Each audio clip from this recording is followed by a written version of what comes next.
I don't believe in a deity who sits high and looks low. The kingdom of heaven is upon you. Don't you realize that Jesus Christ is in you? Mm-hmm. Right? You exist on 3 planes of existence. You're spiritual, you have an intellect, and you're physical also. Mm-hmm. So you're not just 100% spiritual. Because spirit is perfect. Mm-hmm. But we're not perfect because we have those 3 planes. Right. Spirit, intellect, and physical. For sure. So the wants come from the perfect highest side of whom what you really are. And that's God trying to express himself with and through you. I think we're programmed to shrink ourselves. So healthy arrogance is really being strong and understanding who and what you really are. 100%. And that could come across as being arrogant to people who aren't sure of who and what they really are. Yeah. Hey, I turn that pressure into power. I turn that hate into hope. I turn that fear into faith. With my back on the ropes, I turn that pressure into power. I turn that hate into hope. I turn that fear into faith. With my back on the ropes. What you know about being down and out? All right, welcome to another episode of the Isle of Window Podcast, where we highlight the stories of some of the dopest dreamers in the world.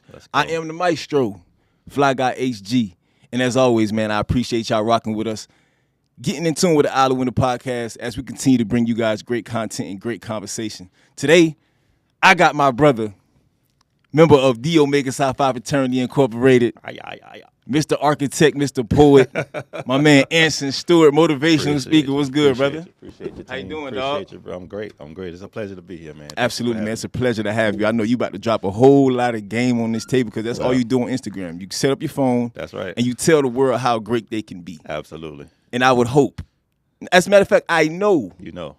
You're going to do that today, bro. How you feeling, bro? How you doing? I'm feeling phenomenal, man. First of all, I want to congratulate you on what you're doing. I want to thank you for having me here. It's I appreciate a pleasure, that, a privilege, bro. and an honor. I appreciate that. I know you got a lot of projects that you're working on a daily, and you took the time out of your busy schedule to come kick it with little old me. A lot. So I'm honored, brother. I'm honored, man. How's your mind? How's your mental? How's everything going? Bruh, I am full. I am grateful to be in the space I'm currently in. And when I say I'm full, my plate is full, but I won't complain because I prayed to eat. 100%. 100%. Dropping and I gems know you already. Can relate, bro. Dropping gems already, for sure. That's and it reminds me of things that I see on social media where they say people complain about their plate being full when the goal was to eat. Right. That's an amazing way to look at it, man. For sure. What projects are you currently working on? Bruh, when it comes to projects, I mean, they can take on many different forms. So as you know, I'm a licensed architect. Absolutely. Right. I'm also a motivational speaker. Mm-hmm. I also teach people about mindset. Right. I'm also a professor. Right. So I wear many hats. For sure. So in terms of projects, I'm currently working on some things in the digital space to release some products to help people more with their mindset, right? I'm working on some seminars that I'll be doing in the near future. Absolutely. I do motivational talks. I conduct mindset seminars, right, for different organizations and groups. And I'm currently in the architectural space. We have several projects that are in permanent review, in construction right now as well. So I have my hands in a lot of different pots. Different things.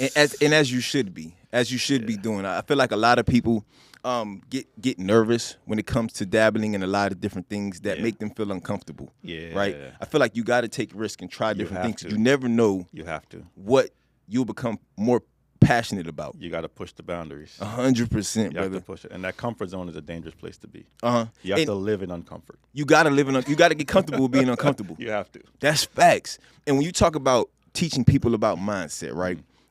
As a FAMU alum, graduate, Ratless strike and strike, absolutely, and struck again. So going to FAM, man, you got a lot of big name guy, people that went to FAM. 100%. Will Packer being one of them. I'm actually reading his book right now. Me too. I started. And I wanted to ask you. I wanted to pick your brain on the idea of healthy arrogance. Healthy arrogance. Healthy arrogance. I wanted to pick your brain on healthy arrogance. I feel like a lot of us, as powerful as we know that we are, we shrink ourselves. We do. Just so we don't make the people around us feel uncomfortable. Right. How do you feel about, in other words, popping your shit? Well, the thing is, you mentioned FAMU and Will. So I was there during that time. I believe he may have been a little bit under me. I didn't know him personally. I did hear about him and the things he was doing, especially with that first film, Chocolate City. Yeah. But I was in architecture school, right? I was young. I started FAM at 16. I turned 17 my freshman year, right? Fall of 89. Man. Exactly. So I was there during that time. It was really a time of just unbelievable creativity, bro. But again, I was on the other side of campus in the architecture school. But in terms of speaking of healthy arrogance, I think we're programmed to shrink ourselves. Okay. Because we're taught that arrogance is not something that you want to have. Right. Right? So healthy arrogance is really being strong and understanding who and what you really are. 100%. And that could come across as being arrogant to people who aren't sure of who and what they really are. Right. So like you said, you should not shrink yourself. You should expand yourself. Right? You should never want to be the smartest person in the room. 100%. You want to surround yourself with people who know more than you. Absolutely. 'Cause that's the only way you're going to grow. Absolutely. And you should be growing every day. You should be stretching every day. Man. And with the idea of expanding and wanting to grow every single day, that comfort zone. We talked about this earlier. That comfort zone being that place of death. Yeah. That's where dreams go to die. Where you get comfortable. How do you feel about that? In a prison they've built of their own. And they don't realize they're in it. 100%. And you can't escape from a prison you don't realize you're in one. Right, for sure. So it's that level of awareness, that increased awareness you have to get every day in studying who and what you really are to expand. And what brings about your confidence? Knowledge. Really knowledge, right? The key to freedom is knowledge and understanding. I study every day. Yeah. Right? So that brings about my confidence. The more I learn about what I can do, the more I learn there's no limit to what I can do. And the more you know, the more you realize you don't know. Right. Knowledge is infinite. Right. There's no limit to what you can learn. You know heard about leveling up? Yeah. The more you go up, the more you realize there's no limit to what you can achieve. 100%. Go as far as you can see, and when you get there, you'll see how to go even further. Yeah, 100%. All right, it's dreamers, listen. Go as far as you can see. And when you get there, you'll see how to go further. Come on now, keep rolling. And with yo, what up? As always, man, I truly do appreciate y'all for tuning in and rocking with us here at the Isle of Window Podcast. But you can definitely stay more connected. Tap in with me. On the YouTube, it's isleofwindow.podcast. So go ahead and hit that subscribe button. If you're already watching, hold on, I'm going to give you a couple seconds.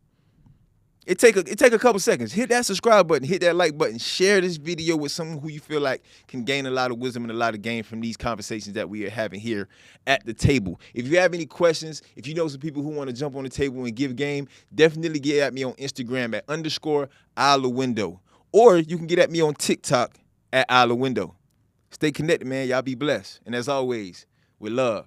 That being said, let's go ahead and get into this Dreamer's Toast before we dive deep into this conversation. I was wondering what was in this cup. Listen, you know, on the I don't usually drink. When I get on flights, if you insist, I tell them I don't want no soda, I don't want no water. What do you want? Pour me up. A little something. If it's brown, pour it. Well, I do the white. I can't do the brown. Oh well. Okay. I'll be dancing on this table. I'll be hopping on this table if you gave me some brown. Well, we about to get you a 720 on this table. We about to get you some brown then. All right. You know what I'm saying? Because one day somebody said it couldn't be done. But he would have chucked a reply that maybe it couldn't, but he would be one that wouldn't say so till he tried. So he buckled right in with a trace of a grin on his face. If he worried, he hit it. He started to sing as he tackled that thing that couldn't be done. Bars. And he did it. Bars. Salute to all the dreamers, man. Salute to all the dreamers. Salute. That's nice. All right. That's nice. Let's take it back to the beginning, man. Let's do it. Childhood. Yeah. From Bahamas. Oh, yeah. Growing up, how was it, man? Growing up on the island. My foundation, bro. Bahamas to me is everything. It's my foundation. My mom had a vision to move my sister and I here when I was 9 years old back in 1982. A while ago. But prior to moving to the States, bro, I really didn't have a concept of racism. Okay. Or race, to be honest. Right. Because everyone I knew was black. Right. Like me. Right. From people in my family to the business owners to the guys who owned the hotels or whatever, they were all black. So moving here to the States was a culture shock. So Bahamas, Nassau in particular, was my foundation. It taught me that there is nothing that I can't do. There's nobody out there that's better than me. And I'm not better than anybody else. No, right. It taught me respect, and it just taught me about just seeking and growing and being a human being and treating other people the way I want them to treat me. 100%. And in fact, the impetus and the catalyst for me wanting to be an architect started when I was in Nassau. Yeah. I watched my grandmother, my mother's mom, literally build her own home with her own money from scratch. So I got to see that building process as a kid. We would go to the construction site every week or so. I don't remember the interval. But we would go every so often. Every time I went, I would just be in awe of the process. I would pick up the pieces of wood and smell it. It stuck with me when we moved here. Yeah. Because I was always creating. Even back then, I was creating. But it led to me eventually, pursuing that profession. No, that's dope, man. Yeah. That's dope. Those are skills that it seems as though today are non-existent. Yeah. Those are lessons that are learned indirectly from the people above you that seem to be missing. And I'm glad you said that. And you can't blame the current, generation. Right. Because every generation wants to improve. For sure. Right? For sure. So my mother's mom wanted it to be easier for her than it was for her. For sure. My mom wanted things to be easier for me than it was for her. For sure. I wanted things to be easier for my two daughters than they were for me. Yeah, for sure. So in that application of ease becomes the erosion of certain basic beliefs and values. For sure. So that's why I say you something. can't blame the generation. Oh, man. You gotta they have some partial blame to it, but you kind of have to blame the trajectory of the erosion of values based on us and every generation wanting things to be easier and better for the next one. 100%. Now, what are some of the core values, in your opinion, that you feel like just cannot be lost? Aside from obviously respect, treating other people like those. That's the one. That's it. Okay. That's all we need. Yeah. That's the core and basic belief and value. If we treat everyone the way we want to be treated, amen, this world would be a completely different place. Start with that, and that's it. Every other value falls onto that. And I'm glad you said it because that's the foundation. It's reciprocity. Yeah. Equality. For sure. And that's why, because I knew that was that's obviously the easy route. Like that's an easy thing to say. Yep. Treat other people or respect. Yep. Those are great fundamental pieces that you cannot lose that. Once you lose that, we lose it all. You lose everything. You lose everything. Yeah. So because if you don't see me as your equal, how can you treat me as your equal? 100%. And now, okay, as far as treating, what is your take on showing others how to treat you? Whew.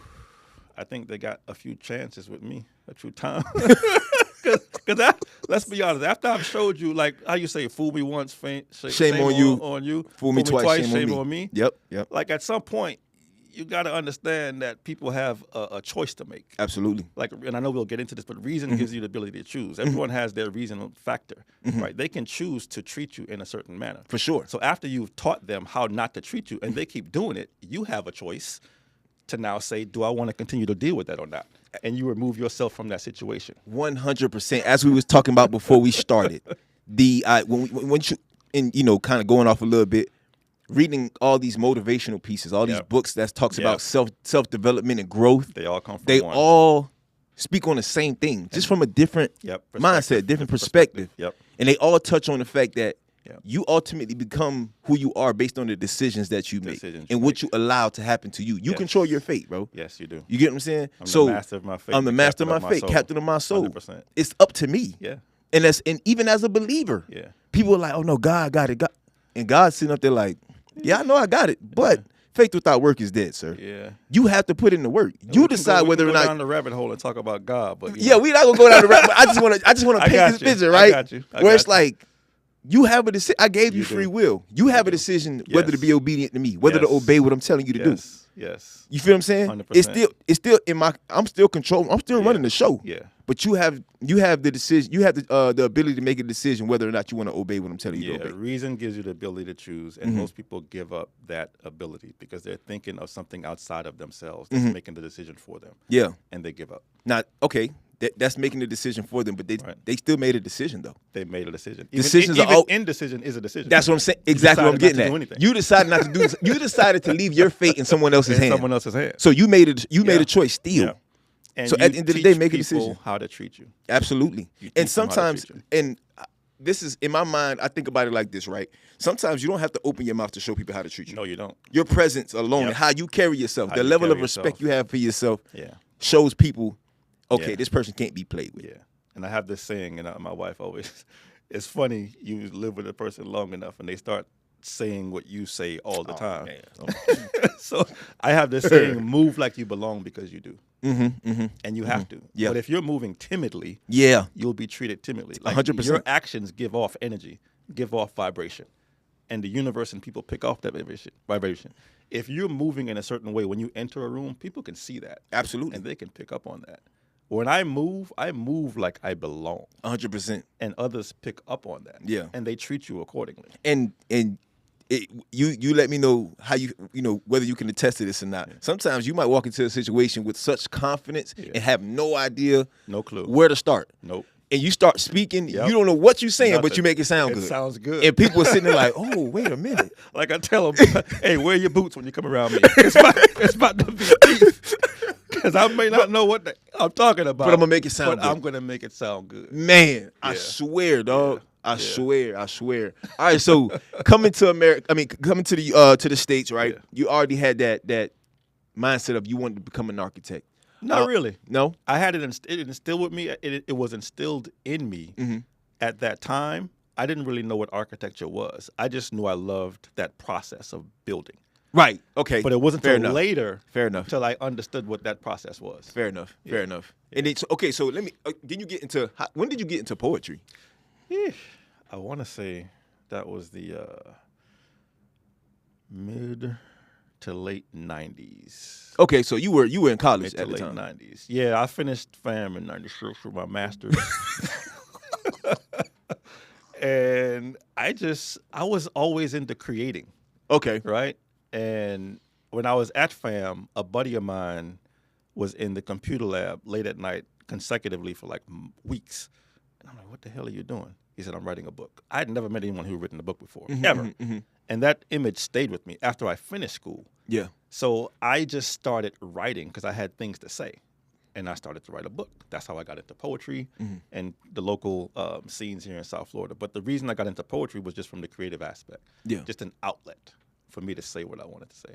100%. And it scared the hell out of me because I'd never done it before, but I wanted to do it. And we'll get into like wants and all those things, a little bit later, but where wants come from. And I want to kind of tell people why you should pursue your wants. Because when you understand who and what you really are, and you understand where those wants are coming from and why they're coming to you, you will not give up on them so easily. Was that one of your stanzas that you're working on in one of your poems? That's just a law of nature. See, who we are is spiritual. Okay, we're spiritual beings. Living a natural experience. Right. Most people, when something happens to someone, they say, "Oh, I'm having a spiritual experience." No, you're not. You're a spiritual being having a physical experience. Okay. Yep. You're a spiritual being living in a physical body. Gotcha. You're gifted with an intellect, and because you're a spiritual being, you're tied to the all creative being that's there, God, the all-knowing. Like God is omnipotent, God is omnipresent, and God is for higher expansion and fuller expression. Yeah. And He does that with and through you, as your spiritual being, right? So you can tap into God. And because God wants to expand and express Himself, that's where the wants come from. Okay. But the average person doesn't know that. Okay. The wants come to them, but they're looking at the physical, right? You exist on 3 planes of existence. Gotcha. You're spiritual, you have an intellect, and you're physical also. So you're not just 100% spiritual. Yeah, because spirit is perfect, but we're not perfect because we have those 3 planes, right? Spirit, intellect, and physical. For sure. So the wants come from the perfect highest side of who and what you really are. And that's God trying to express Himself with and through you. Okay, and I don't mean to cut you off. When you say that, I think about this. I feel like everybody has had a moment where they thought about an idea. Absolutely. They don't move on that idea. They don't. And then they see someone else do it, and they're like, bro, I thought about that 2 years ago. I have this understanding that God gave it to you first. For a reason. And the person that you seen do it, God made sure you seen them do it. Because I gave you that idea, and you didn't move on it. Yep. So I'm going to give it to somebody else, and I'm going to show you how that could have benefited you in your life. Yep. So when you talk about that want coming from a higher power, a higher source, God already gave you what to think about. Yep. It's in your mind, but you got to create yourself mentally before you do it physically. You have to. You got to think. It all starts with the thought. It's the thought process. Be who you are in your mind first. Actions. Yep. So be, do, have. That's the order. And most people don't get it. Break that down. Because you have to be the thing before you can have the thing. You have to do and move, right? And the Spirit of God moved. That was the first action in the Bible. Yep. Don't get me started, right? Movement. Movement creates the result. Yep. You have to be. You have to take action, and then you will have the thing that you want to be. Like if you want to have the perfect mate, how do you have the perfect mate? You got to be the perfect mate for sure. You're not going to have what you're not. You got to exactly. Was it the law of attraction? The law of attraction. Most people, and you touched on that. So the law of attraction is the secondary law. The primary part of that is vibration. Got you. Everything vibrates. Nothing rests. And this thing that we live in called our body is vibrating at a high speed of frequency, right? And it's giving off energy. The level that you're vibrating at is sent out into the universe. And you can only attract to you, law of attraction, which are in harmonious vibration with. The vibration you're on dictates what you will attract. Most people think about the law of attraction, but they don't understand the law of vibration. Attraction is secondary. Yeah. Primary is vibration. Got you. Get on the level of the thing that you want. You vibrate on that level, and the universe will literally conspire to bring to you all the people, places, and resources to make that thing a reality. Be, do, have. Hey, man. All y'all out here attracting all these ratchet people and gold diggers, work on your vibration, sir. Work on it. Work on your vibration, man. The level we're talking about is the level you're vibrating at. Yeah. You can only attract what you're in harmonious vibration with. Y'all better start working on y'all vibration. Start Harlem shaking and Harlem shaking. or do something. Cause y'all vibration off. I can take a sip when I want to, right? You can do whatever you want, brother. Okay. You can do whatever you want. Man, that was That's nice. I had to take a deep breath on that one. That was fire. And we can Be, dive do, in. have. Yeah, be, do, have. Like we can dive into attraction when it comes to love or relationships. I don't want to dictate, but we can get into that. We'll get to that. And just touching much more on the power of the mind, right? Ooh, You talk about let's do it. You talk about Let's do it. the 6 high mental faculties. Yep, your intellectual factors. Yep. Let's talk about that. Let's talk about that. So first, when you talk about the mind, so James Allen in his classic book, As a Man Thinketh, mind is the master power that molds and makes, and man is mind, and evermore he takes the tool of thought and shapes what he wills, brings forth 1,000 joys or 1,000 ills. He thinks in secret, but it comes to pass. Environment is but his looking glass. Environment are your results. Everything you have in your life, your house, your car, your spouse, your occupation, they're your results, right? Yeah. They're your results. And they're your results of what your decisions and what Your you think mind. and what you think. Your mind. Okay. Your mind. Everything starts in the mind, right? So I gave that quote for a reason, because mind is the master power. So when we talk about mind, you have to understand what the mind is. Mind is activity and movement. And we think in images. Most people, when they hear of the mind, they get an image of what? The brain. The brain is not the mind. Your brain is an electronic switching station in your body. Gotcha. Remember I said you exist on 3 planes of existence? Yep. Spiritual, intellect, and physical? Yeah. The physical is the body. A part of that body is the brain. Yeah. The brain is part of the body. It's not your mind. Right. Mind is activity. Mind is movement. Mind is connected to source, God, right? And there are 2 parts of the mind, the conscious and the subconscious. The conscious mind is your thinking mind, and that's where all those beautiful intellectual factors you talked about are. Perception, will, memory, reason, intuition, and imagination. There are 6 of them. It's with those 6 faculties you tap into the spiritual side of who and what you are to think. Most people think they think. The average person doesn't think. There's a quote that says 2% of people think, 3% of people think they think, and 95% of people would rather die than think. And you look at who you interact on a daily basis, we have this joke to say, that ain't thinking, because he ain't. Right. Mental activity does not constitute thinking, right? Yeah. See, hear, smell, taste, touch. Those are your 5 physical senses. Yeah. That's the physical part of who and what you really are, right? The higher side of you, perception, will, memory, reason, intuition, and imagination, those are the factors you use to think. When you hear a noise, there's a screen of an image. Like you hear a siren outside, you'll get the flash of a police car in your mind. That's not thinking. Yeah. That's mental activity. Yeah. You hear someone talking, something may pop up. That's mental activity. Thinking is using your intuition, using your perception, using your will, using your memory to actually conjure up and think of something to get you to where you want to go. Okay, that was That's thinking. That was my next question, because I feel like there's gonna be a lot of people that's like, okay, so what is thinking? Yeah. And would you say to kind of like sum it up, thinking is using the activity in your brain to further your yourself, to mind. make yourself in your mind, to further yourself, to be a 100%. greater version of who you're supposed to be. 100%. Or be a greater version of who you are at the present moment. And thinking is the greatest thing that we are capable of doing. Thoughts are the most powerful, potent force in the universe. Thought waves are cosmic waves that penetrate all time and space. We've all done this, where we're thinking of somebody, and they hit you up. They hit you up. And you like, damn, bro, I was just thinking of you. That and we all the time. blow it off. Yeah. Or as Bahamians would say, oh boy, I was just getting called you. You can be rich. What do they say in the U.S.? Boy, you gonna live a long time. Boy, you gonna live a long time. Yeah, we blow it off as coincidence. What happens is those thought waves of ours travel around the world. I forget what the numbers are, but they travel faster than the speed of sound and the speed of light, right?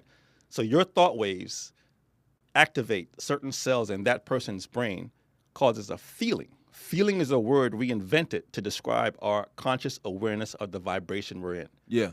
You feel it. Yeah. You've been in a store and you were in line and you feel someone looking at you. How the hell do you feel someone looking at you? And you turn around and they- sure and enough, they they try play to like hit- they're not. Or anytime, like, say I'm eating. Right. And, like, I'm about to eat something and it Right. fall. As soon as Right. it fall, I look up. I look up. And someone was somebody looking at staring at you. And you felt that. That's facts, But we bro. blow it off. Yeah, that's It's facts. real because we can't explain it. Absolutely. Their thoughts hit certain cells in your brain and that vibrates. And that's the feeling you get. Okay, let me ask you this. Somebody, obviously, we talk about when you think about somebody, they'll call you or whatever the case may be. What about when it turns into dreams? So are dreams a representation of what you actually want your reality to be? So I'm not too versed in dreams, but I know they have meanings. No, and I'm not talking Because about. I have them. I'm not talking. Listen, I have some I have weird, very some vivid, weird stuff. bro. And I do not blow them off because my level of understanding now, I understand that there are no coincidences. And Right. the dreams are coming to you for a reason. And I say this all the time to people. Listen, bro. There's a difference between a dream and a message. Yeah. If you had a dream, you wake up and you forget it, that was a dream. Yeah, that was a But if you dream. wake up and you remember that And you thing remember vividly, that. that was a message. That was instructions. So I would always tell, anytime I'd have a dream, whoever it was in that dream, Yeah. Let Let hey, 'em yo, know. it Hit be 'em on up. high alert. Hit 'em up. I was just And it's not dreaming. always Yep. a bad thing. It's not. It's not always, sometimes it's a not. good thing. It's good. But Yeah. whenever it's like, I Yeah. always hit people up. And, you know, Yeah. obviously some people be like, nigga trip. Yeah. But dog, Yeah. like, when it keeps happening, bro, It keeps happening for a reason. it's a reason.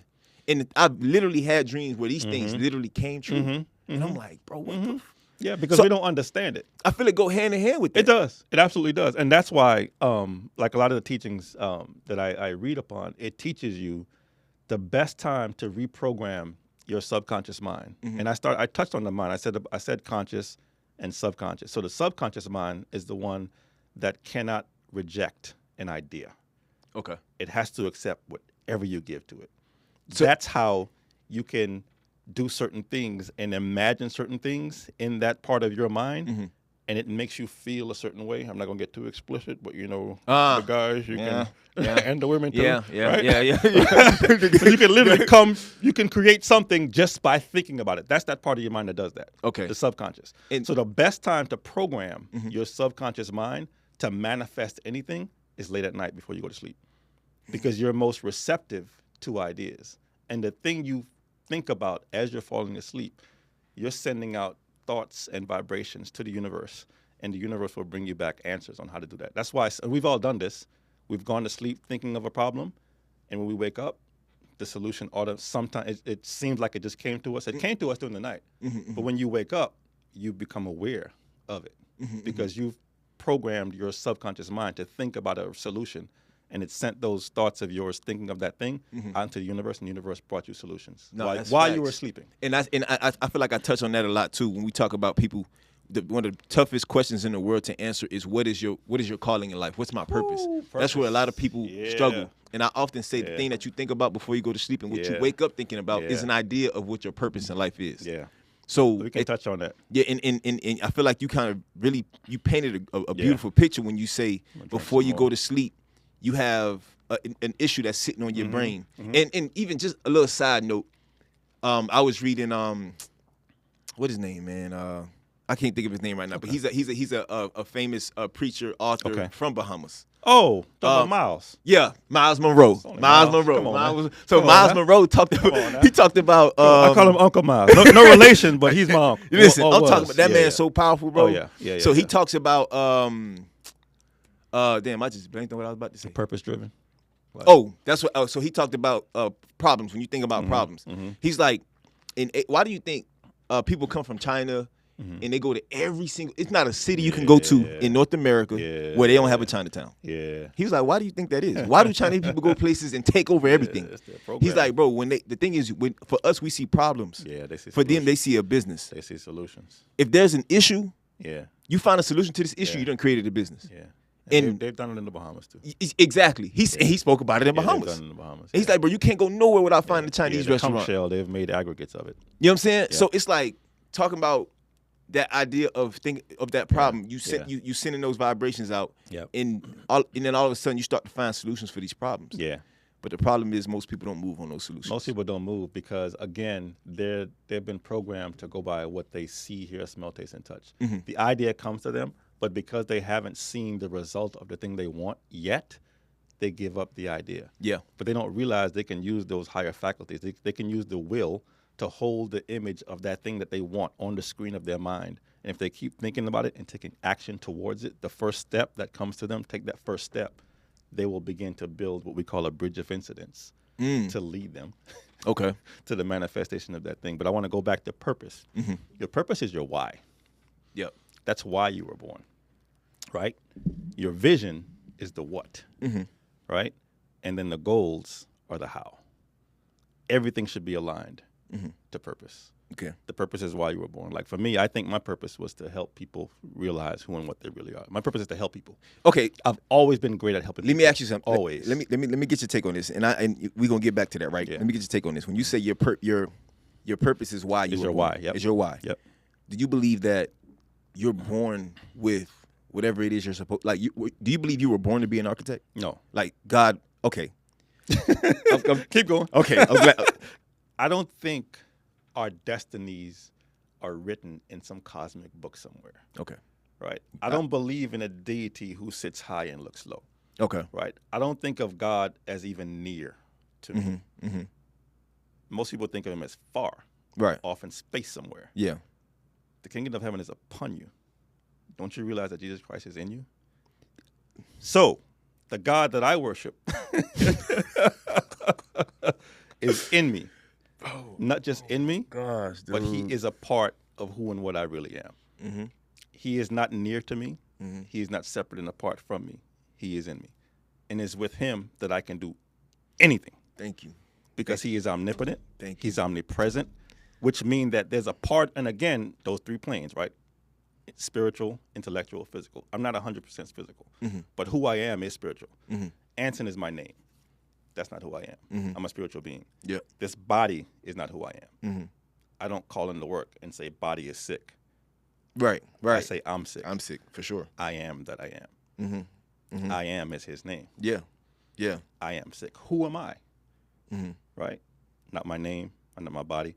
I'm not the occupation I chose. You're right. Architecture. Right. I chose that. Yeah. Right? I wasn't born to be an architect. Okay. Thank My you. purpose, I think I was born, all of us were born to be great, but we were born to do a specific thing. And I think the thing I was born to do, my purpose was to do, was to help people. Oh, and that and- manifests in different ways. And that's what I was getting at. I'm glad you just mentioned it again. You reminded me. That's what I was trying to get at. I feel like I don't think it's your purpose to help. I think it was all our purpose. Absolutely. To help. I think But in everybody. different ways. Exactly. In different ways. So, and the Yep. reason why I say that, Yep. because regardless of the profession that you chose, Yep. I think all our reasonings in our purpose in life was to help and to spread the gospel so everybody could get to know him, no matter how you Yes. spread it, right? Yes. And that's the reason why I Yes. asked, do you think you were born to be an architect? Because Yeah. people that are not religious or don't Right. believe in God or whatever, they Right. like, okay, so why would God send somebody to jail? God didn't send that person to jail. God didn't put that gun in that person's hand. God didn't put the drugs in his hand. Nothing. The power of choice. But now understand something.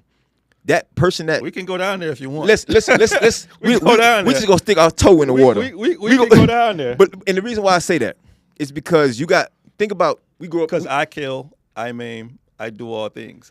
Who am I? so think about people That's growing the up power here within working through all of us. in Florida. So we choose. So in Florida, we choose. we play sports, right? Got it. So this kid had literally all the talent in the world to make it to the professional level. He made a decision to do something that he wasn't supposed to do, ended up in prison, That right? was his choice. So now, the thing is, God was like, bro, all y'all purpose is to help others and spread my word. Either you was going to spread my word to the masses on the football field. Yeah.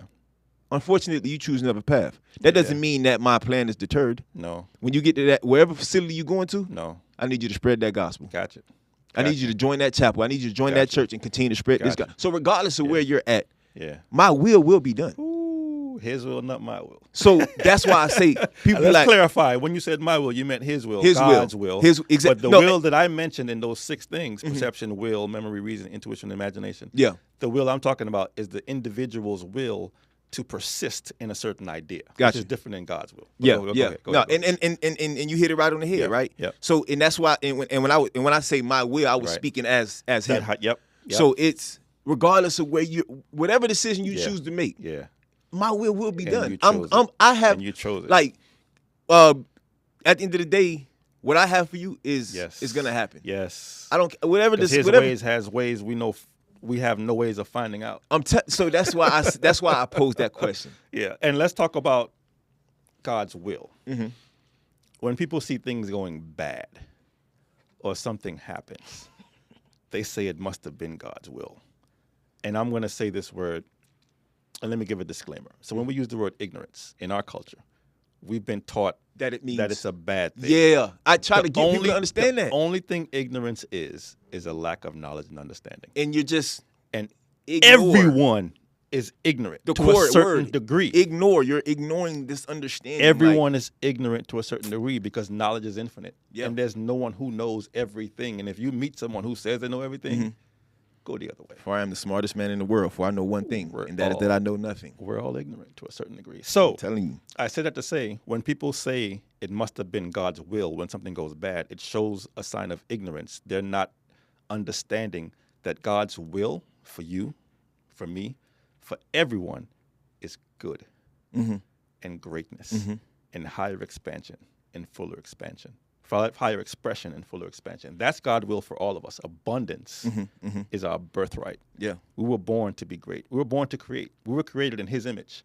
The problem is we were born to make manifest the will of God. We switched that around and created him in our image. When I was in college, we would argue about was God a man or a woman. Yeah, everybody's and that's the problem. We're thinking, how can this physical person or being, a man or a woman, be omnipotent everywhere at one time? And that's where the confusion happens.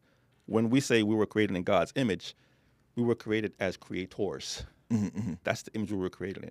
But we've created him in our image. Yeah. And we're thinking of a man on a cloud. Yeah, yeah. There's no man on a cloud. Right. The power is within. For sure. He's every much as present in you right now as he is in that wall. 100%. Or on the moon. Got you. Or in heaven, somewhere out there. Yeah. But again, I don't want to get too... Man, I don't know, but every time I come to the studio and get ready to record for such strange vision, I always get hungry. But today, man, I was blessed, man. Sissy Born came through and looked out for me today. If you from the Caribbean, you know. You understand that Sissy Born is a staple, not only just in the Haitian community, but in the Miami community in general. It's been there for years. It is located on 1 Northwest 54th Street in Little Haiti, Florida, in Miami, Florida. Listen here, them boys got me right. They gave me a nice little, ooh. I got me a shrimp plate today. Let me see what it's hitting on, man. Listen, understand it's deep in the rap. Sissy Born is family to me. And anytime you're in Miami, bro, before you hit South Beach, head down to Sissy Born, man. Put a little something on your stomach, man. Stop playing games before you go down there and get drunk and be falling out on Collins Avenue. Go ahead and grab one of these joints. And give me a nice little shrimp plate. Well, that's on record. Keep touching on God being within you. Within. And we sitting here touching on the power of the mind. It's the power that works. And who you become, right? There's this concept of cognitive dissonance. Big words. Right? Big words. Big words, man. I'm gonna let you finish and I'm gonna jump. It's just that internal being that you know you should be and you could be is not what you see in reality. And I feel like that's where a lot of people struggle, especially those people who are trying, who are putting forth the effort to become a better version of themselves. And their reality doesn't paint a picture of what their internal being is. Where do you sit with that? Because, so, in 2020, I came across a group of videos on YouTube. And I encourage everyone who's watching it, go to YouTube, search "You Were Born Rich" by Bob Proctor. Okay. Those videos brought me down the path I'm currently on. There are 6 of them. Look for the remastered version of them. So Bob was one of the giants when it comes to mindset. And he never considered himself a motivational speaker. He considered himself a teacher. And I consider myself a teacher because motivation wanes. Yeah. Yeah. The things I teach in my seminars are foundational. Teaching and knowledge is foundational and infinite. You can get motivated and inspired by someone, and 10 minutes later, you're doing the same thing you were doing. Right. Right. The knowledge that I provide in my seminars and the knowledge that Bob provides is foundational because he teaches you, like I said, who and what you really are, and he teaches you the main reason for the cause of your results that you're getting. So when you mentioned when people don't do what they're supposed to do, in that cognitive dissonance, he taught this knowledge, he taught this information in a way that anyone can understand it, in terms that they can understand it, right? And he actually taught psychologists and psychiatrists. They would come to him for lessons. Most people didn't know that. But he teaches what the mind is, how the mind works. And the reason people are getting the same results over and over and over again, because they don't realize they're being controlled by 2 things. And those 2 things are in their subconscious mind. There's 2 programming in your subconscious mind, your self-image and your paradigms. Your self-image is more than just how you see yourself. It's more than just how you tell people you see yourself, but it's how you think others see you. Okay. Yeah. That's peeling back the onions. That's another layer and level of development and understanding. So you have the self-image, and then you have paradigms. So paradigms are nothing but mental programs that are stored in a subsection of your subconscious mind. We're programmed. Your paradigms control how you network, how you socialize. It controls the amount of money you earn. It controls the decisions you make. And those things, self-image and paradigms, were programmed in us when we were children, from our environment that we lived in, from the people who raised us. But most people don't realize they have those things, and they're being controlled by those things as adults.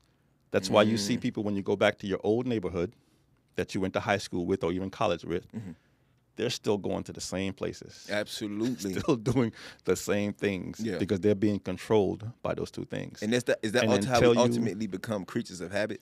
Absolutely. And until you change those 2 things, you don't totally erase them.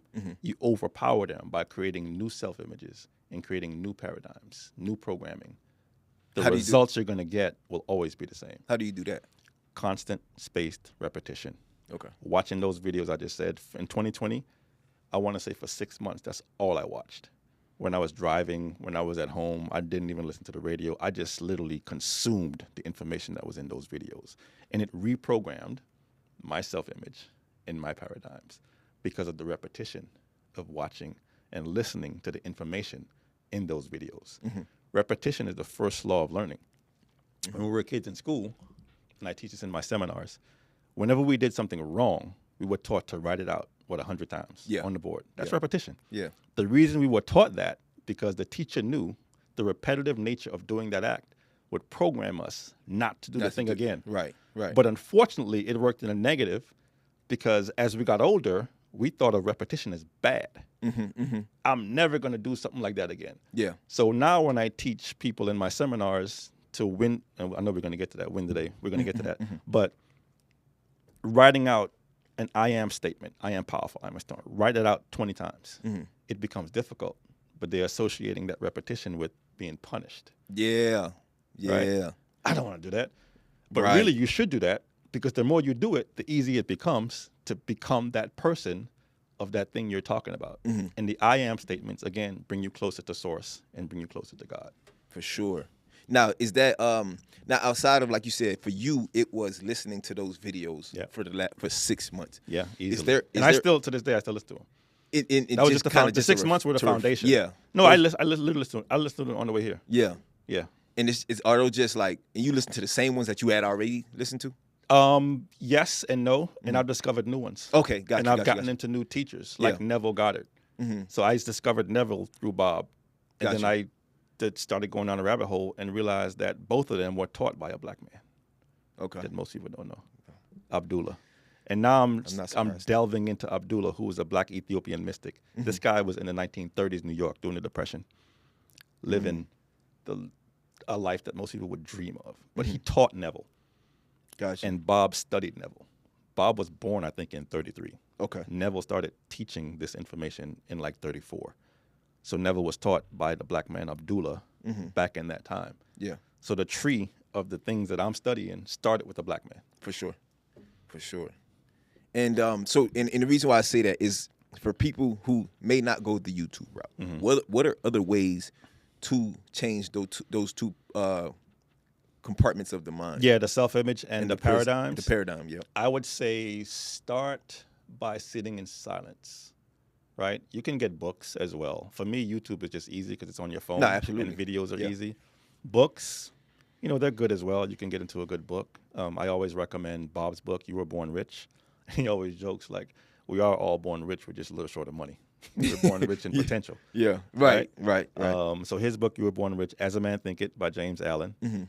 U Squared by Price Pritchard. Joseph Murphy's The Power of the Subconscious Mind. Anything by Florence Scovel Shinn. I have the compilation of her books. I want to say there's 4 of them. And anything by Neville Goddard. I have the compilation of his books. There are 14 of them. Okay. So get into a good book. But I would say start by sitting in silence and thinking of what you want. Because when you understand where wants come from, you will no longer ignore them. Ideas will come to you. Write them down. Don't dismiss them. Yeah, right? 100%. So after you that, also write out some I am statements. Do at least 10. I am strong. I am powerful. I am wealthy. I am healthy. And what that does, again, the silence and the gratitude, I didn't mention gratitude, but gratitude and writing I am places you closer to source. And as you're placed closer to the source of everything, you're more likely to attract anything in those things that you're writing, right? And it's weird. Things will start to happen. Because literally there's nothing that I haven't written down. Well, there are some things I have written that I haven't accomplished yet. Right. But the majority of the things I've written down, I'm doing. For sure. Like me sitting here with you, I didn't write this down, but the trajectory I'm currently on with doing these motivational speaking and talks and seminars on the mind started literally 2 years ago. Yeah. And I don't know if I could touch on that, but we can. Yeah, we could touch on that because we got to. I want to touch on winning the day. Okay. Yeah. Yeah. So winning the day, that's something that I kind of came up with when I've been doing my morning routines now for over 5 years, and it starts with, and Bob always jokes, he's like, say when I wake up, I get up. He always jokes, I don't lay there in the bed and just ponder and be thinking about all the crap I don't want to do that day. Absolutely. Right? So what happens is when you do that, you're now programming your subconscious to think about bad things. And what do you think is going to come to you? 100%. Bad things. For sure. So as soon as I wake up, I get up. I don't give myself an opportunity to think about the negative things that I may encounter for that day. So, and if a negative thought comes into my mind, I have from Florence Scovel Shinn's books, I have these powerful affirmations that I say. Thank you for this perfect day. Today is a perfect day. There's no limit to what I can do. So I have these repeated affirmations that I have when a negative thought does come up between me getting up and getting to win my day. So when I win my day, I start with gratitude. I just write out as many things that I'm grateful for. And it could be simple. My wife, my mom, my daughters, my home, my car, my team, right? Because I couldn't do what I'm doing if I didn't have a team. Right. And then I write out goals, but I write them in the present tense. I write them as I am statements. I am whatever. I am this. I write them in I am, right? And a lot of them I've already accomplished. Yeah. Right. So I create new ones. Right. So it's gratitude, I am, the goals, and then I have a statement that I write out of one particular goal that I'm currently working towards. So if you don't win your day before you start your day, you're going to lose. Right. So when I win my day and that's by like 6 o'clock because I'm up by 5. So for 30 minutes, I'm winning the day. And by 6, I'm working out. Right. So before I interact with anyone, I've won my day. So no matter what I encounter during the day, I've already won it. And I know how to handle whatever comes towards me. And that comes to mind where I've seen, obviously with the military and the level of discipline that they carry. Yep. One thing I used to watch, I went down this military rabbit hole at one point, and just waking up, brushing your teeth, doing your bed, and making sure your uniform is right. Those are 3 wins already. Yep. And I watched this guy who spoke about, and I can't remember what he said verbatim, but essentially he was saying, anybody who ever thinks about quitting, he said, bro, just quit tomorrow. And when you think about quitting, just quit tomorrow. Quit tomorrow. And if you keep quitting tomorrow, you'll never quit. You'll never quit. And I was like, bro, that is powerful. That's very powerful. Just think to yourself, just quit That's a tomorrow. mindset shift. That's a paradigm. That's a program. Yeah. That military regimen, that's a paradigm. Yeah. Because you have multiple paradigms. For sure. That you can create. For sure. Yeah. And let's, so now I want to jump into the meat and potatoes of what everybody wants to talk about. Let's do it. Relationships. Whew. Well, I just said, man, I'm happily fix your vibration. Happily married. Yeah, man. So you got the secrets. You got the secret sauce. No, I don't. So and that who you attract, right? Who you attract, in your opinion. Obviously, we talk about the stuff that's going on in relationships in society today. Yeah. And we talked about it briefly earlier, how you can't blame the generation for the things that are going on. You can't. What is your opinion and your take on what's going on in relationships today? I think people are just lost, bro. I think people just genuinely don't know how to interact with each other. First of all, I think every young single man should practice celibacy. I'm going to say that again. Every young single man should practice celibacy. Agreed. So when it comes to relationship, it's obviously tied in with love. And to me, I hear people say, love shouldn't hurt. Love is hard. Love is this, love is that. To me, love is. Love is pain. Love is not pain. It's not? It's not. You don't think so? I know so. To me, love is. Like God. God is. Okay. Anything you add after those 2 words lessens them, in my opinion. I got you. So if I want to add anything after love, I would add resonance. I would add harmony. I would add pure. That's it. Right. Relationships are hard. Relationships are pain. But relationships are difficult. But right. love is. But like, if you don't, and I'm only speaking, like I said, this is my opinion. I'm only speaking from my opinion and my experiences. Okay.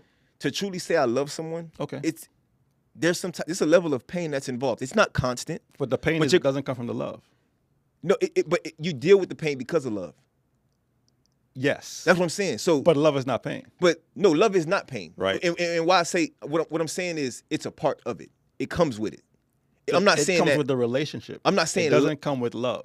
Because me and somebody could have a relationship, right, but I don't love you. I have correct. We cool. Right. That's our relationship. Correct. But I don't have love. It's not like that's fine. It's we cool. I got you. We're associates. Yes. And if you did something to me, did it really hurt me? Nah, because we just cool. Right.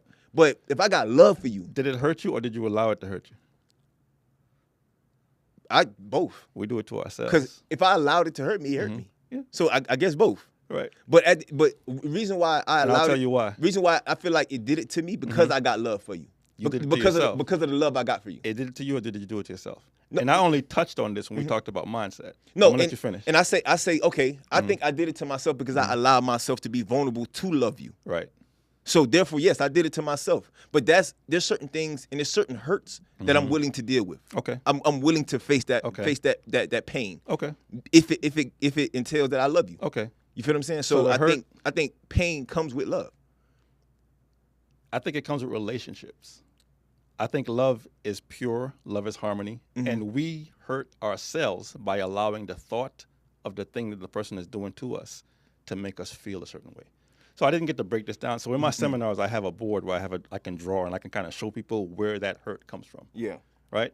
So like I said, there's a power that flows to and through us all. That power flows into our consciousness, our subconscious mind, and we have the ability to think, right? We can think about the power that's coming into us, right? That thought that we have in our subconscious mind, we impress that in our subconscious mind. The conscious mind is the thinking mind, we think. The subconscious mind is the feeling mind. Okay. The thoughts we think that we impress on our subconscious mind creates the feeling we have, creates the hurt, right? Creates the pain. Right. We impress that on our body. Right. We have a choice in our conscious mind to accept those thoughts or not. Right. If we don't accept them, and we allow them to get into our subconscious mind, that's what creates the feeling. That's why I say we do it to ourselves. Right, and I'm not disagreeing with that. Yeah, we definitely do it to ourselves. But if I didn't have love for you, that shit wouldn't bother me. Or I should say, I got you. It makes it easier to. It makes it easier to accept it. Exactly. It makes it easier to say, allow it to go past your conscious mind and get into your subconscious level because of the level of love I got the level for you. of love, 100%. So if I don't have any 100%. love for you, it's like, got it. Man, Then you don't care. about that. Then you don't care. Yep. So, and that's why I say, bro, love, because when you say, okay, let's touch on relationships. Yes, relationships is hard work. The idea that there's this thing where you'll meet somebody and they like, all right, bro, skip all the small talk, get to it. Right. To me, I feel like, bro, you're seeking thrill. Yeah, exactly. Which is not a big part of relationships. I mean, that's relating on a certain level. It's just not the type of relationship we're talking about. Yeah, so We're talking about a meaningful relationship. Yeah. Because you can relate in a certain way. Yeah, you can relate. Yeah. But we still- yeah. We still having a relationship. We still have, yeah. But you're not having the type of relationship that you want. That you want. That's different. This is you're looking for you want a spark right now. Yeah. But for somebody who claims they want something long term, the idea of cut to the chase, cut the small talk. How do I get to know you without small talk? Right. Right now I feel like you're seeking excitement. Yeah, and that's why I say I recommend to single men, professional men, to practice celibacy, because once you remove that thing that most men are seeking from the time they're 12, remove that from the equation, then you can literally see her for who and what she really is. 100%. For the most part, a woman sees us for who and what we, for the most part, for who and what we really are. Because from the time they're 12, they're saying no. They have to. 100%. From the time we're 12, we're not saying no because we're trying to get it. Right, for sure. They're always trying to get got. For sure. So they have to say no. Yeah. So they're programmed and practiced to really see beyond the physical. But as men, we're trying to get that thing. So I would say practice celibacy because when you do that, you remove that barrier and you can converse with a woman on a level that's so much higher and deeper than just what she has on the physical. 100%. And when you see her beyond that, you can relate on a level that is phenomenal. Absolutely. And I'm not saying this as just something cute to say I've done this. No, right. I've done this twice. I've done it twice, right?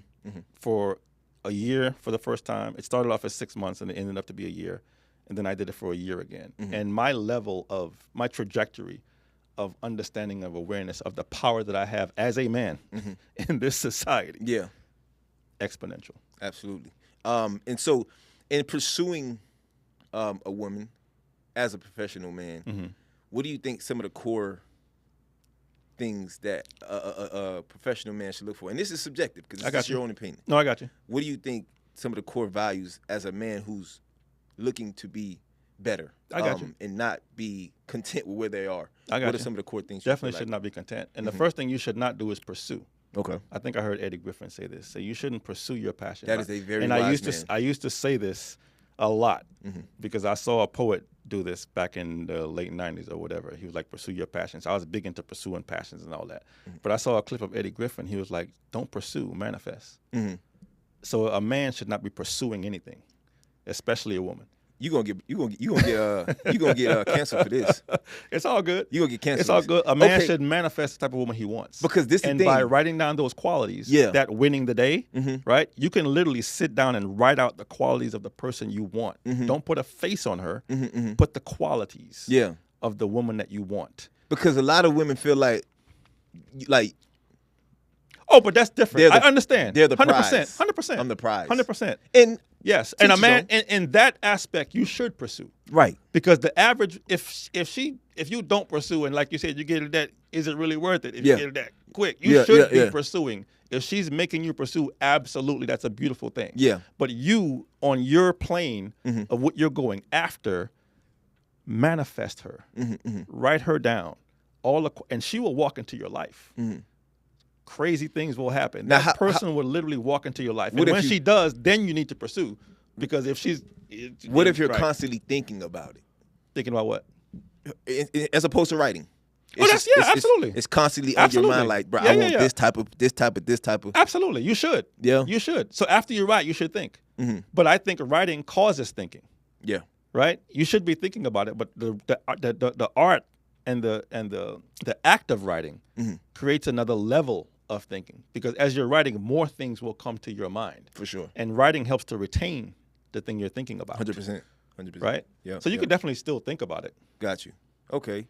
Yeah. So and because that's I feel like a lot of people, men and women, you know, obviously are struggling with this relationship. I seen like a stat where it's like, yeah, it's bad. It's bad. The levels of reproduction now it's are bad. way Yeah. are as low as they've ever been. Yeah, People and are I no feel longer bad. having multiple kids. They're I having feel one child, and that's bad it. for my sisters, man. And it's 'cause like there are so many, and it started way before when I was in college. But when I was in college, it was crazy. When I was at FAM, fall of '89, the ratio was like 15-1 in terms of the amount of women who were in college versus us. So it's just grown over the years. So their number of eligible equivalent on their level, it's hard for them to find someone. no facts. And I can get into, I mean, I wrote my book, you know, My Project 2025. Yeah. I wrote it in response to the 2024 election because I saw that election really as a rebuffal of, a rebuke of black women. And I just felt this collective just letdown of like, here you had this most qualified, in my opinion, the most qualified candidate. The most college ever. graduates of all races, of all genders. Yep. And it was a rebuke. So I was like, I need to do something. We all felt like we had to do something. So that was my something that I did. So I wrote what I call my love letter to black women. And it's called My Project 2025, A Black Woman's Guide to Thriving in 2025 and beyond. And I give sort of tips and tools on mindset, on manifesting the love of their dreams, you know, whether you're a college student, you know, just struggling with a major, a decision to make about which major to go into, or you're a young professional in a profession where you're the only person who looks like you in the room, or you're a seasoned professional, you know, struggling with a career decision to make, or a mom who just, you know, wants to pivot in any direction. I'm giving tips and tools on how they can do that. Okay. Now, when you talk about them manifesting the man that they want, or woman, there's nothing wrong with that. No, right? Or the mate that they want. 100%. Yep. Now, when you think about that, right? There's, and often just sticking to talking about women, black, white, yellow, green, whatever. Everybody wants a successful man, right? They want somebody who's wealthy, who has it figured out, right? Yeah. What's your thoughts on a woman helping a man build to what he wants to be? And when I say helping, I don't mean financial assistance. Yeah. Just simple words. Making sure you hold, like, pushing this person to become the. Because when you think about this, when a man moves to another state or but what's her name? men do things because a lot of times because of women. Yeah. So now imagine how much a man could like achieve and accomplish if he had a strong woman to push him. What's your thoughts behind that? So my thoughts are twofold on that. Okay. The last part of that is we don't need anything outside of us to accomplish anything. No, right, understandable. And I know where you're coming from. Yeah. Yeah. I know 100% where you're coming from, right? So we as men should not use that as an excuse for not accomplishing anything. For sure. And the first part of your question is, it's up to her. She has to want it. I don't have a one-size-fit-all prescription for anyone or anything or any situation. It literally is her decision if she wants to help her mate in that situation, whether it be financially, emotionally. It's up to her to make the decision if she wants to help in whatever manner she wants. Now, if she finds that he or she is abusing her act of kindness, she needs to make a decision and pivot, and probably remove herself from that situation. But everyone should genuinely want to help the person they're with. Yeah, and it has to be their want. And the reason why I asked that is because a lot of the men that some of these women want, they can literally help him become that. Yeah. So you can get what you want. Yeah. But sometimes, that man is as powerful as he is. Sometimes he doesn't see it. He doesn't see it. And he just needs that push. Needs that little push. And you literally can help this man become the man that you've always wanted. And there are a lot of women who are like that.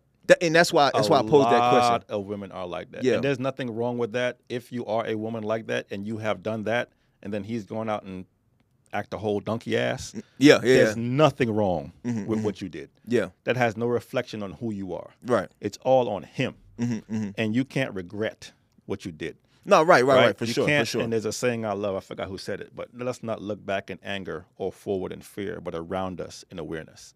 Never regret what you've done. No, for sure. Because at the time you did it, you wanted to do it, and it was the right thing to do. Absolutely. That person had a choice, reason, gave them a choice to do what the hell they did, positive or negative. Right. So never regret doing good, because we all should be doing good. Yeah. And it may not come back from the person you gave it to, but it always comes back. Yo, check it out. What's going on? It's your boy HG, man. And look, if you're trying to get that drip right, go tap in with Rain and Destiny. Go on Instagram right now, at Rain and Destiny, because we got a big drop coming up at the end of the summer and going into the fall, and I'm super excited for what's to come. Y'all tap in, man. Go on Rain and Destiny and place your order. Get right, get ready, because we really about to put this thing on. Go grab your little hoodie, go grab you some sweatpants, go grab your t-shirt, jersey, get right, hats, everything.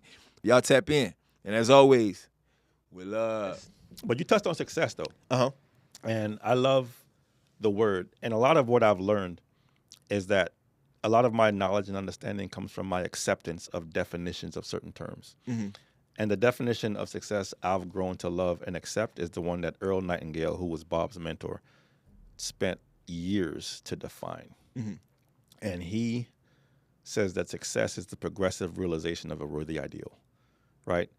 Progressive means constantly moving towards, right? Failing forward. Realization is awareness, becoming aware. Worthy is something that's worthy of you, right? Not you worthy of it. Is it worthy of you? Because most things you're going after, you're giving up your life for it. Absolutely. Right? So would you give up your life for a car? No. Probably not. And ideal is an idea that you're falling in love with. Yeah. Right? So when we think about success, we think of goals. And what I teach in my seminars is the types of goals you should be going after. Because the goal that you're going after, it shouldn't be the thing you're going after that's important. It's who you become in the process. Getting is good. That's a byproduct of achieving the goal. But the real goal to go after, and there are different types of goals. There's the ones you think you can do. There's the ones you have no idea how to do. And those are the goals you should be going after. Absolutely. Right? Because if you think you can do it, you can probably figure it out, then it's not really constitute a goal. Or if there's three types, I'm sorry. Ones you've done already, there's three types of goals. One thing, the thing you've already done before, the thing you think you know how to do, and the thing that you have no idea how to do. The first two don't constitute a goal because there's no growth. And as spiritual beings, we are for higher expansion and fuller expression, that higher side of us wanting to express and grow with us. So it's the growth that's important. It's who you become in the process of attaining the goal that's more important than the actual goal. That's why when you've attained something, a degree, getting a position, when you get there, you have this sort of letdown. Like, damn, now what? Yeah. Because there's always more to get. So it's not the thing. It's who you become in the process that's more important. It's the process. That's why a lot of people, when they, like you said, when they reach success, it's almost like, all right, damn, I got this thing. Because success is not a destination. That's not. It's the process. Journey. It's a journey. It's the that never ends. And you spoke about when certain things go wrong in your life, and you like, bro, this had to be God. And you're right, it was in a certain way. And I say this because it was God. That was God took you through that not to hurt you, not to harm you. Not at all. That's building you to become the person that He needs you to become. So it's a reason why that happened. It may seem messed up to you, right? But in reality, I needed you to go through this. You needed to go through it. Because this the only way you're gonna become what you want to become. You asked me for strength. I'm not gonna make you and strong. If He showed you all the steps it took to get to where you're gonna say I don't want it. You would never start. You're gonna say you would never, I don't want that. You would I'm gonna stay right here. You would never take the first step. You're not. You don't Ever. even want it. Ever. So the thing about it is, these are the things. Now, this is when we talk about the power of the tongue. You prayed for this, sir. Yes. I didn't. You asked for it. Like why is God taking me through this? No, you didn't ask yourself, why did I ask for this? And that's because this is what you prayed for. Because the thing is, a lot of people. I'm not going to say most of you, but a lot of people pray, and we can get into prayer. Prayer is the movement that happens between spirit and form. It's not just getting on your knees, making a sound, and then waiting for God, some emotional, capricious God sitting up in the sky to bring it to you. That's not prayer. All prayers are answered. Thoughts, feelings, action. That's the movement. The thing you think about, the feeling you allow it to have, and that feeling moves you into action, and the action produces your results. It's also called attitude. And if those three things aren't aligned, you don't really have a good attitude. Your thoughts, your feelings, and actions must be in line with the thing you're going after, because it's those three things that's going to produce your results. And the result is the prayer. That's why I say all prayers are answered. The problem is most people are praying for what they don't want. Right.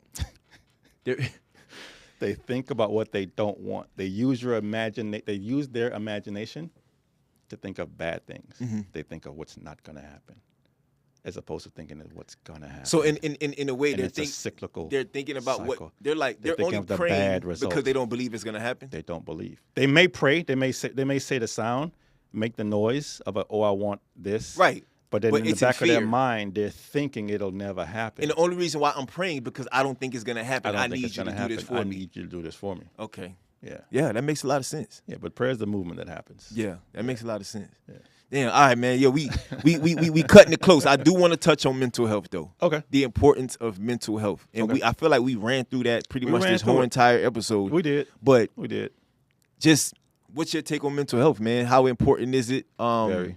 What are some of the things that young dreamers out there should practice in order to make sure they have the best they keep their mental health in the best possible place? Yeah, I think it's a buzzword now, and I love it because we're in a space, we're in a time where we are more aware of how important our mentality is and how important our mindset is in creating the life of our dreams.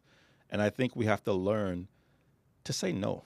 If I can give anyone just one nugget, because I think we've touched on quite a few so far, learn to say no, especially if you're a giver and you're always giving. Bro, the thing is, and I tell people, you teach people how to treat you. And until you say no, they will keep taking. Takers will take until you die. You got to put a limit on how much you give, because they're not going to put a limit on how much they take. They will never. Sure. They'll never put a limit on how much they take. Ever. And then when you say no, then you realize who your true friends are. Because when you say no and they leave, then good. You weren't supposed to be here, You weren't champ. supposed to be here. Man. Were they really your friend? You want to talk about somebody who faced that head on. That's my reality. If they would leave on your first no after your 1,000th yes. You know what's funny? I got to a place where I enjoy saying no. Oh, I love it. Like I'm It quick now. relieves so many things. What? Talk about mental health. I'm quick. I say no. In the moment I say no, I say nope.